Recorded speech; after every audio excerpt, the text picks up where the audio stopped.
I don't have a daddy. Can I spend one day with you, ma'am? The ragged little girl's desperate plea shattered the cold CEO's morning routine. Elena Martinez had built an empire on ruthless decisions, but this 7-year-old's courage would destroy her carefully constructed walls and change both their lives forever.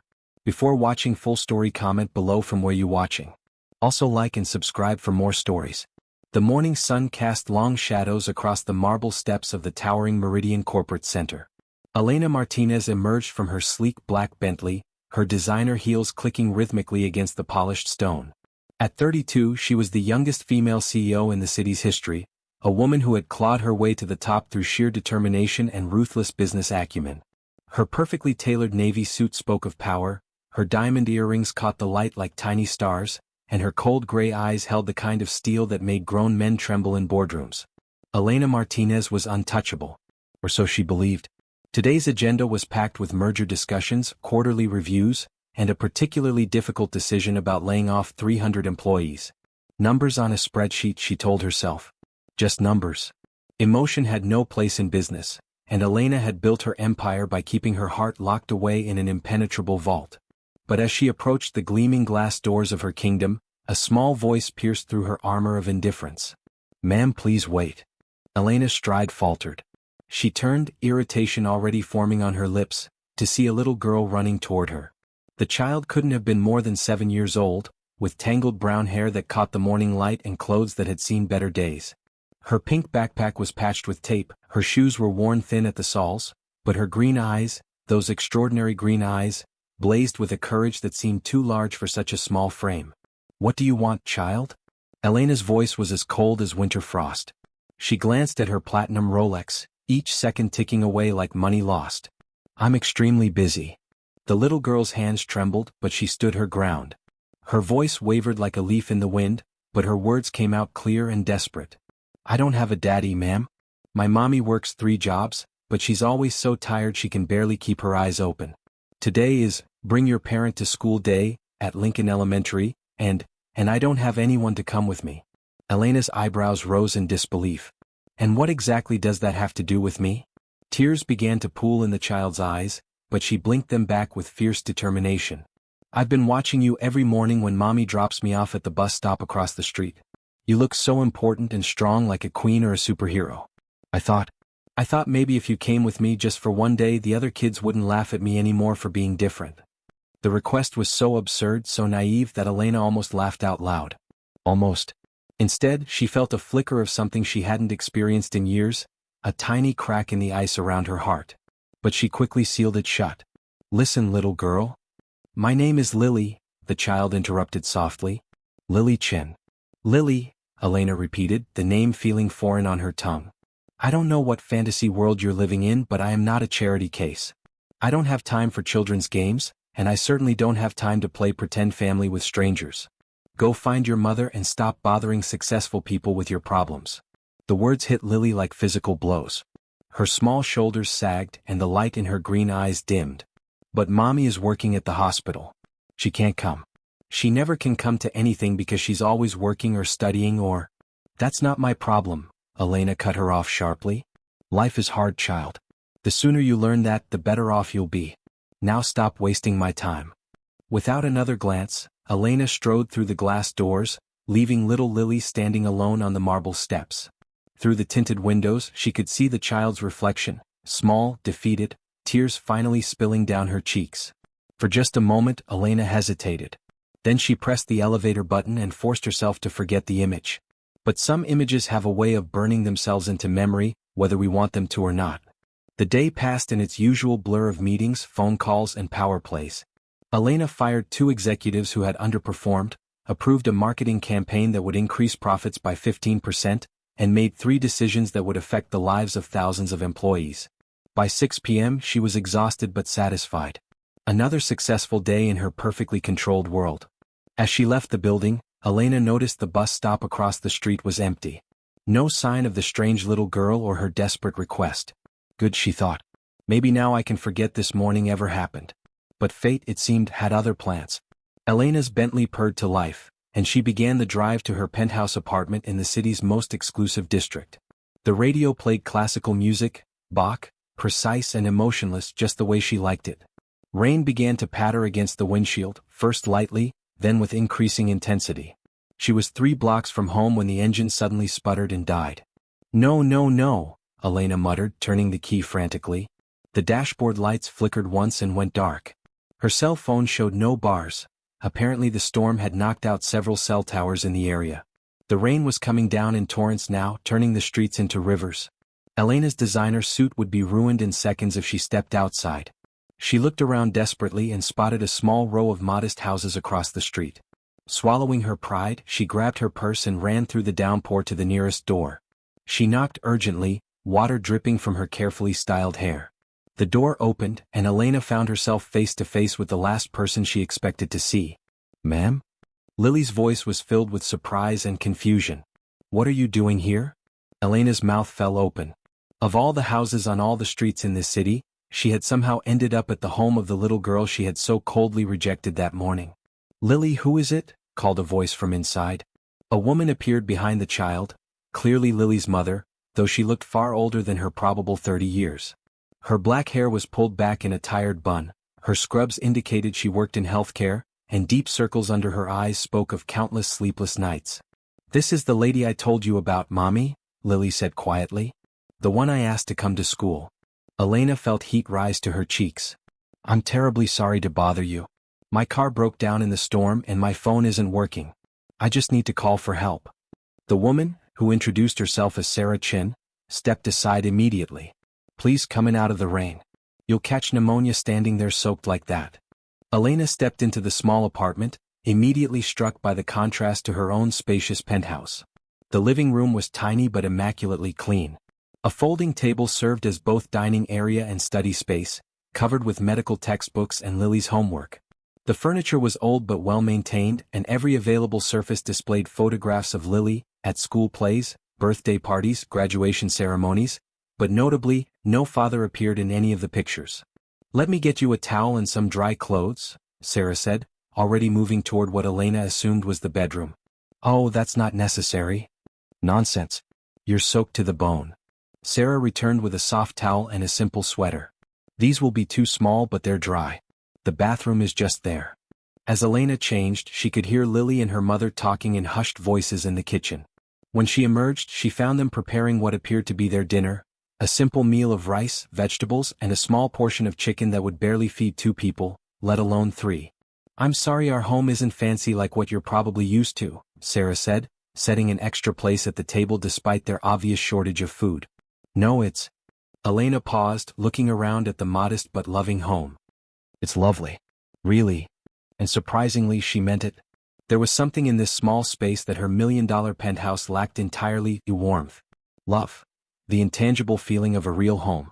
"Mommy is studying to become a doctor," Lily announced proudly as they sat down to eat. "She already finished nursing school, but now she wants to help people even more. She works at City General Hospital during the day, cleans office buildings at night, and studies when I'm asleep." Elena watched as Sarah helped Lily with her food, making sure the child got the largest portions even though Sarah herself looked like she hadn't had a proper meal in days. That's incredible," Elena said softly. "How do you manage it all?" Sarah smiled tiredly. "You do what you have to do for the people you love. Lily is my whole world. If I can give her a better future, then the sacrifice is worth it." "But don't you ever get tired, Mommy?" Lily asked, her small hand reaching over to touch her mother's face with heartbreaking tenderness. "Of course I get tired, sweetheart. But then I look at you and I remember why I'm fighting so hard." Elena felt something shift inside her chest, a crack in the wall she had built around her heart. She watched this small family, saw the pure love that existed between them despite their struggles, and realized she was witnessing something she had never experienced in her own life. "Lily told me what happened this morning," Sarah said quietly, not accusingly but with gentle curiosity. "She said you were too busy to come to her school." Elena's cheeks burned with shame. Yes.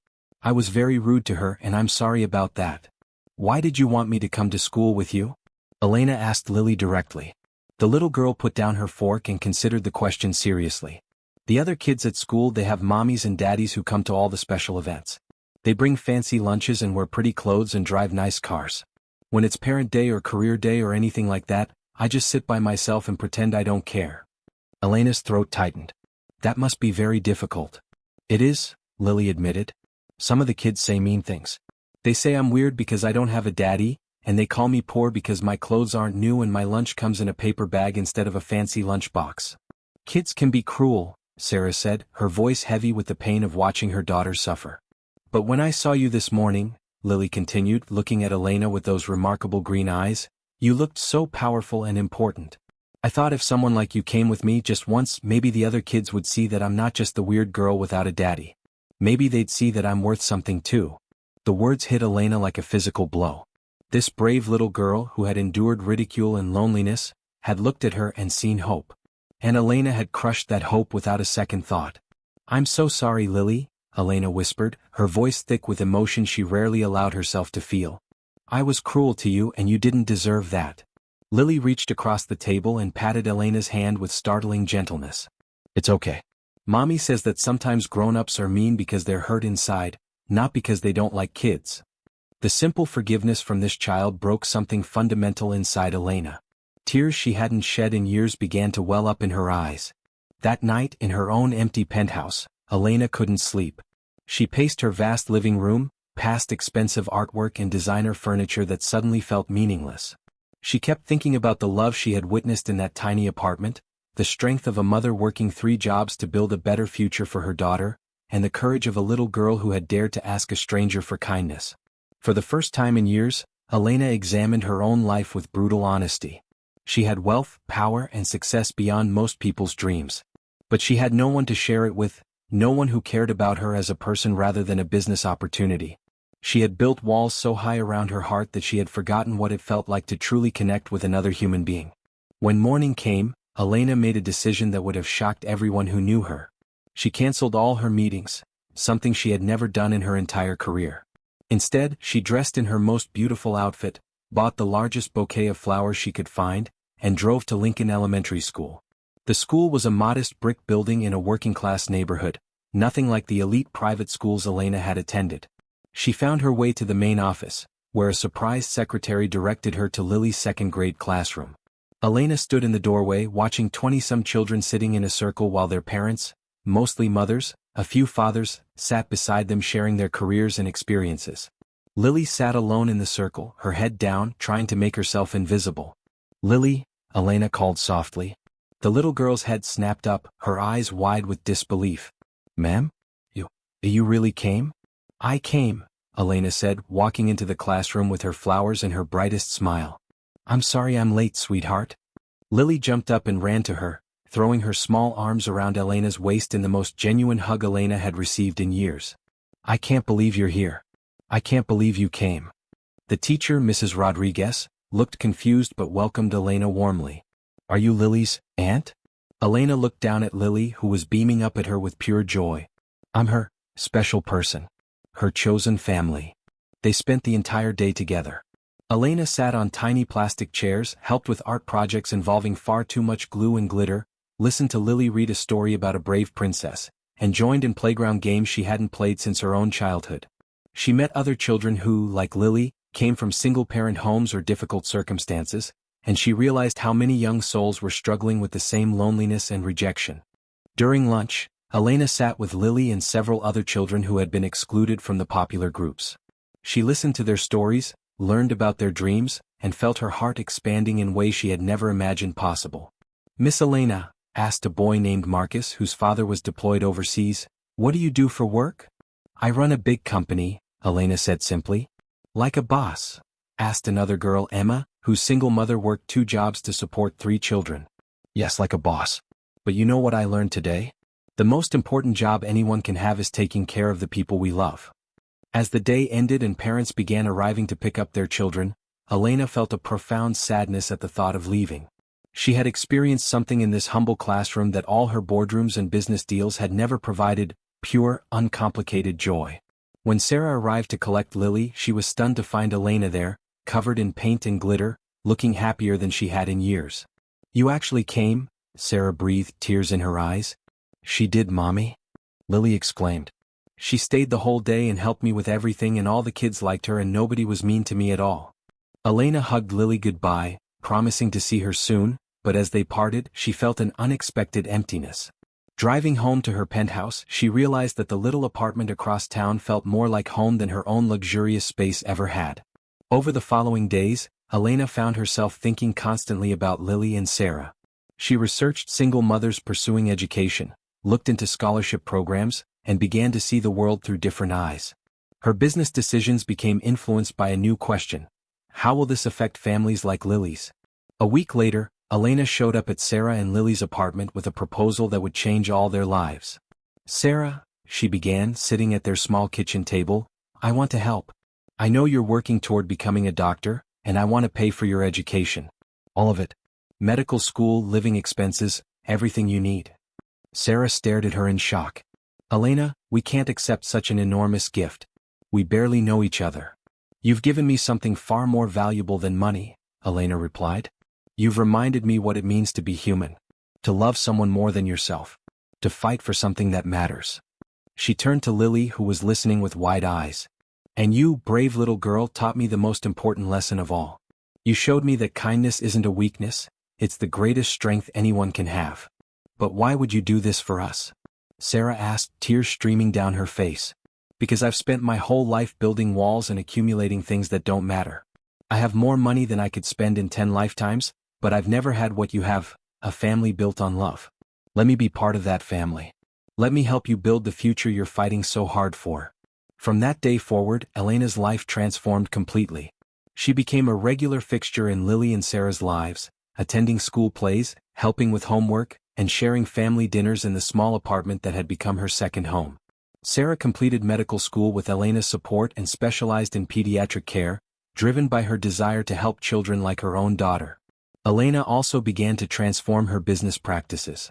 She established a foundation dedicated to supporting single parents pursuing education, created on-site childcare for her employees, and implemented policies that valued family time as much as productivity. Her company became known not just for its profits but for its heart. The changes weren't always easy.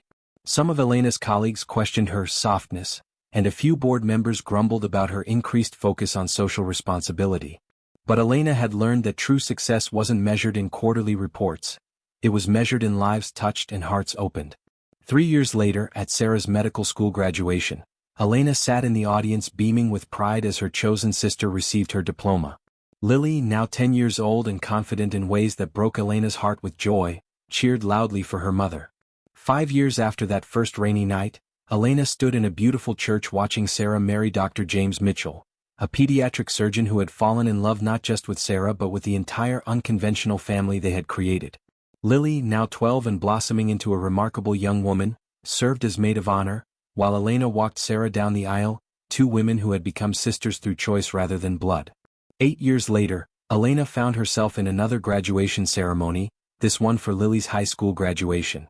As valedictorian, Lily had earned a full scholarship to Harvard, but more importantly, she had grown into a young woman of extraordinary compassion and strength.